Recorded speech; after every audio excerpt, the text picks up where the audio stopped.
দাদা, হ্যাঁ বলো। আমি মতিঝিলের টিকিট কাটছি, আমি তো নেমে যাচ্ছি এখন এখানে।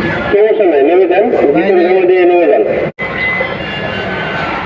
টাকা ব্যাক পাবেন না কোনো। কত টাকা, কোথা থেকে আসছেন? আমি ইয়ে থেকে আসছি, ওই যে আগারগা থেকে আসছি। আগারগাঁও থেকে আসছেন? জি। কত টাকা দিচ্ছেন? কত টাকা দিচ্ছেন? আগারগা থেকে মোট টাকা দিচ্ছিলাম তাহলে আপনার হলো 250, 350, তাহলে কত নিচ্ছে? 150 টাকা নিচ্ছে। হ্যাঁ 150।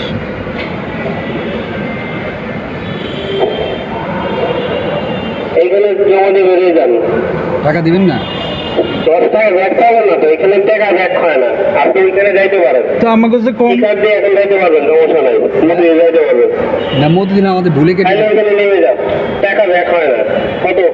তাহলে 3টা কার্ডের, এই জন্য জিজ্ঞাসা করলাম আর কি। জি, 3 টাকাটাতে 30 টাকা পাওয়ার কথা, কিন্তু টাকা পাবেন না আপনি।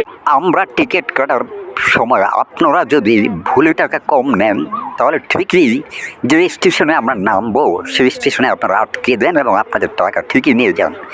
কিন্তু আমরা যদি যে স্টেশনে নামার কথা কিন্তু কোনো কারণবশত যদি তার আগের স্টেশনে নেমে যাই তাহলে আমাদের টাকা ব্যাক হয় না। এটা না বলে বলেন যে এটার নাম বাংলাদেশ।